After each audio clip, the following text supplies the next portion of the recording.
귀한 찬양 감사드립니다. 우리 내년에는 더 건강하시라고 또 격려의 박수 한번 하겠습니다.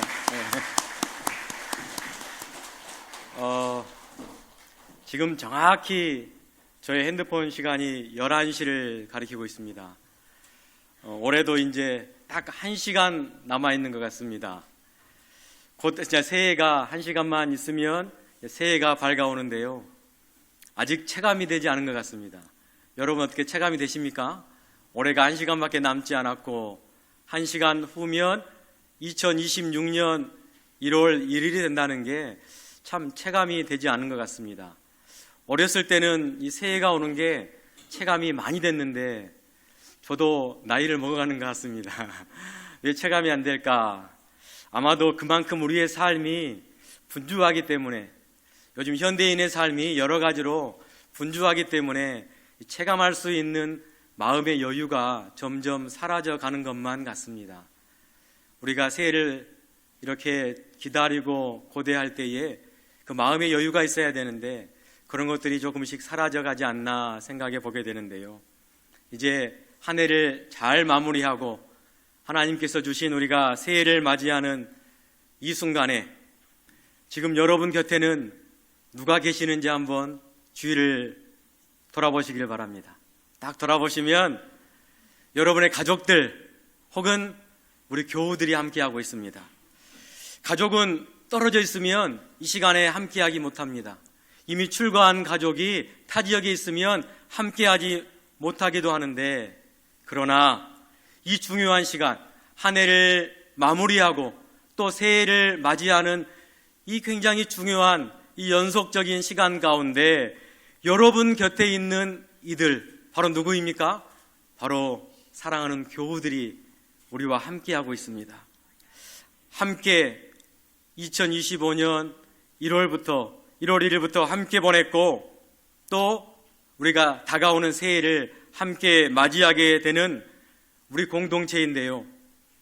여러분, 이 세상에 어떠한 조직, 어떠한 공동체도 이 연말, 그것도 2025년 12월 31일 11시를 조금 넘기는 이 시간과 내년 1월 1일을 맞이하는 이 시간에 함께 모여서 이렇게 있는 공동체는 교회 외에는 찾아봐도 없는 것 같습니다. 아무리 끈끈한 조직이고 회사고 여러 가지 학교고 공동체지만 이 시간에 이렇게 모여 있는 곳은 교회밖에 없습니다. 그런데 여러분 주위에 누가 있습니까? 바로 여러분들이 사랑하는 교우들이 지금 이 자리에 함께하고 있다는 사실입니다. 참 소중한 존재이고 참 고마운 존재들이지요. 우리 사자성어 가운데 동고, 동락이라는 단어를 다 아실 것입니다. 괴로울 고, 즐거울 낙을 써서 앞에는 동이라는 단어를 같이 한 가지 동자를 써서 함께 고난도, 함께 기쁨도 나눈다라는 그런 의미가 동고, 동락입니다. 이처럼 뭐든지 함께하고 있다는 건 참으로 우리에게 소중하고 함께한다는 의미는 많은 의미들을 우리 가운데 내포하고 있는 것만 같습니다.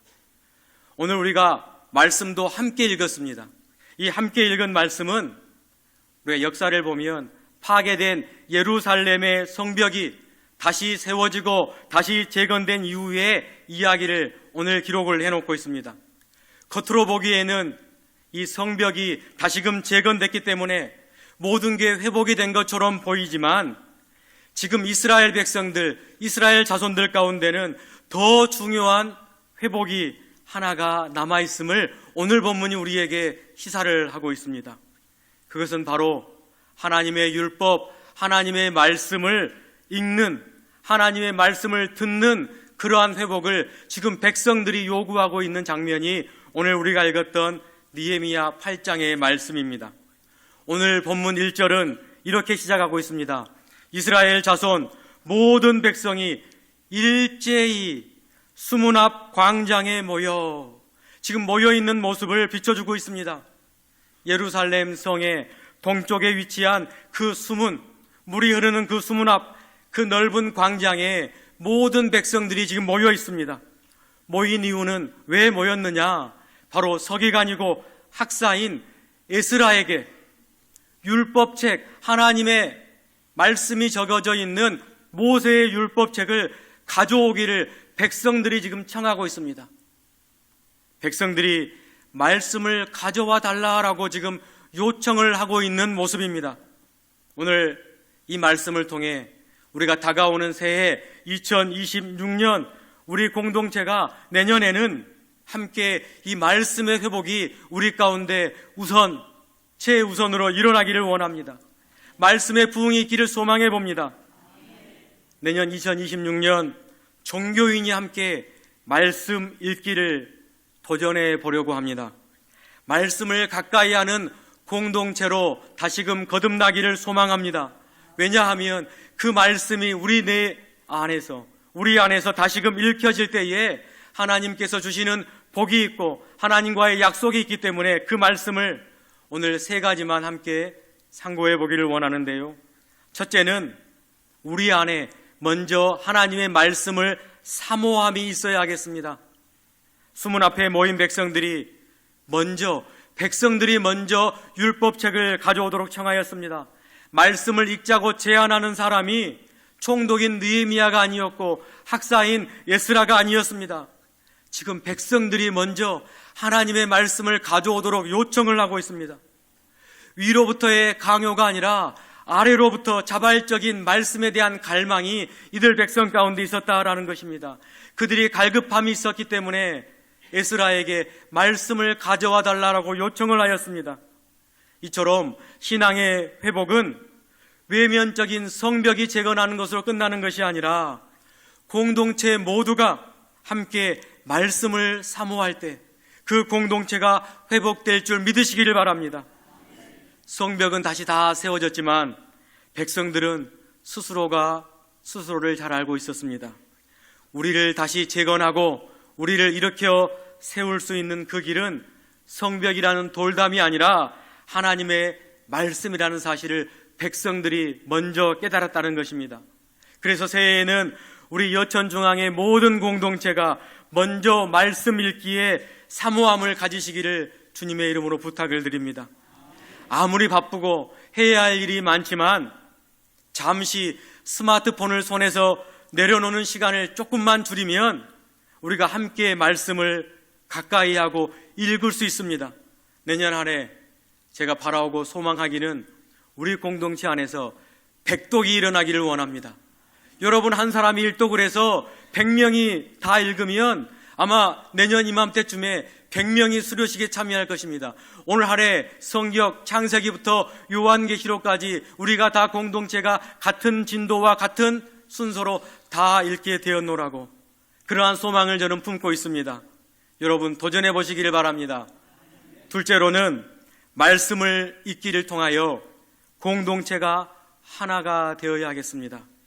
2절과 3절 말씀을 보면은요, 율법책이 낭독이 되자 남자나 여자 그리고 알아들을 만한 모든 사람들이 수문 앞 광장에서 언제부터?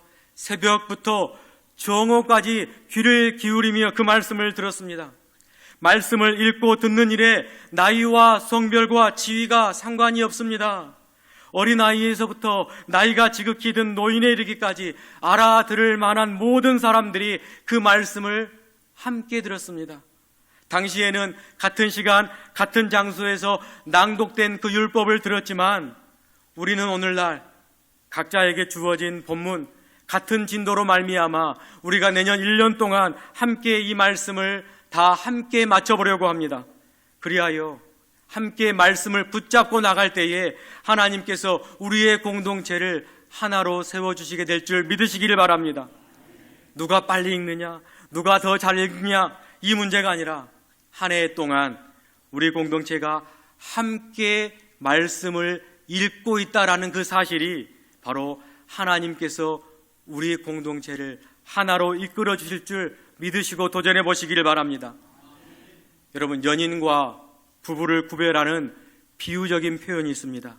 연인은 서로를 바라봐야 하기 때문에 시소를 타고 있는 모습으로 비유를 합니다. 하지만 결혼을 함과 동시에 이제 한 그네 안에 두 부부가 서로 마주보는 것이 아니라 한 그네에 앉아서 같은 방향을 바라보는 게 부부라라고 이야기를 합니다. 같은 그네에 앉아있는 모습, 바로 같은 곳을 바라봐야 하기 때문에 부부라라고 이야기를 하죠. 마찬가지입니다. 우리 여천중앙의 공동체가 서로의 얼굴만을 바라보고 성도들이 너무 사랑스러워 얼굴을 계속 뚫어지게 바라본다면 너무나 좋겠지만, 그렇죠, 너무나 좋겠지만 너무 뚫어지게 바라보면 결점도 보이기도 하고 흠도 보일 수밖에 없습니다. 우리는 다 똑같은 죄인이고 사람들이기 때문입니다. 그러나 이제 한 공동체라는 그네를 함께 타고 있기 때문에 하나님께서 원하시는 그 방향, 하나님이 지시하는 약속의 땅의 방향, 하나님이 바라시는 교회의 모습, 그 모습을 함께 추구해 나가시기를 주님의 이름으로 축원합니다. 그래서 한 분 하나님, 한 분 예수 그리스도, 한 말씀을 함께 읽고 그 내용을 우리가 함께 추구해 나갈 때에 진정으로 하나님께서 우리의 공동체를 하나로 이끌어 주실 것입니다. 이제 1월부터 저희들이 준비해서 2월 정도 되면 시작을 하면 한 12월 중순 되면 전체 일독을 할 수 있습니다. 하루에 한 4장 정도, 주일은 2장, 그래서 읽게 되면 진도표에 맞춰서 다 읽게 됩니다. 그래서 여러분들 지금부터, 내일부터 읽은 건 아니니까 너무 긴장하지 마시고 준비해 보시기를 바랍니다. 이제 세 번째로는 그 말씀이 읽혀질 때에 우리의 삶에 변화가 있다라는 것입니다. 8절 말씀을 보시면 율법책을 낭독하고 그 뜻을 해석하여 깨닫게 하니, 9절에 우리가 오늘 본문에는 포함하지 않았지만 그렇게 하였더니 모든 백성들이 함께 울게 되었다라고 합니다. 그 눈물은 깨달음의 눈물이었고, 그 눈물은 애통의 눈물이었고, 그 눈물은 회개의 눈물이었고, 그 눈물은 기쁨의 눈물이었습니다. 이 깨달음이 있기 전에 오늘 본문은 단계가 있음을 우리에게 시사하고 있습니다. 처음 단계는 낭독하는 단계입니다. 읽고 듣는 것, 처음부터 다 말씀을 이해하기라는 것은 부족하지요. 그래서 완벽히 이해하는 사람은 없습니다. 하지만 읽다 보니 이해가 되고, 조금 읽다 보니 궁금한 것도 생기고, 읽다 보니 우리가 궁금한 것들이 하나하나 이해되는 그 관계, 그 단계가 우리 가운데 있다라는 사실입니다. 그 다음 단계는 해석의 단계입니다. 주의 말씀을 통해 주일날 선포되는 말씀, 새벽에 선포되는 말씀, 주일 오후에 성경학교를 통하여 조금씩 알아가는 단계입니다. 성령의 조명하심이 우리를 알게 하신다는 단계입니다. 그리고 마지막 단계는 이제 해석이 되고 완벽히 깨닫게 되는 단계인데요, 그렇게 할 때에 우리의 삶이 드디어 하나님의 말씀과 매일매일 삶 가운데 마주하게 됨으로 말미암아 내가 바라지도 않았고 내가 갈망하지도 않았지만 하나님께서 우리의 모든 모습을 하나님이 원하신 대로 이끌어 가심을 우리가 느끼게 되는 때가 분명 오게 됨을 오늘 성경은 이야기하고 있습니다. 사랑하는 성도 여러분, 느헤미야 시대의 부흥은 무언가를 새롭게 시작함으로 그 부흥이 시작되었지 않았습니다. 있었던 말씀, 그들에게 주어진 말씀을 다시 한번 백성들이 마음 가운데 사모하는 마음이 있어 그 율법책을 가져와 낭독함으로 말미암아 그 율법을 다시 들음으로 말미암아 시작되었습니다. 그때서야 진정한 부흥이 시작되었습니다. 새해 우리도 다시 말씀으로, 혼자가 아니라 내 옆에 있는 성도와 함께 같은 말씀으로, 같은 본문의 말씀을 매일매일 읽어가며 영적인 부흥을 꿈꾸시기를 주님의 이름으로 소망합니다. 한 교회가 한 말씀으로 읽어갈 때에 하나님께서 같은 방향으로 우리를 이끌어 주신다는 사실을 기억하고 내년 한 해 우리가 꿈꾸며 도전해 보기를 원합니다. 말씀 앞에 다시금 내가 서야겠다는 그러한 마음을 가지시고 오늘 송구영신이 예배 가운데 결단하시기를 바라고, 결단하는 여러분 가운데 하나님의 영이 늘 함께 하시기를 주님의 이름으로 축원합니다.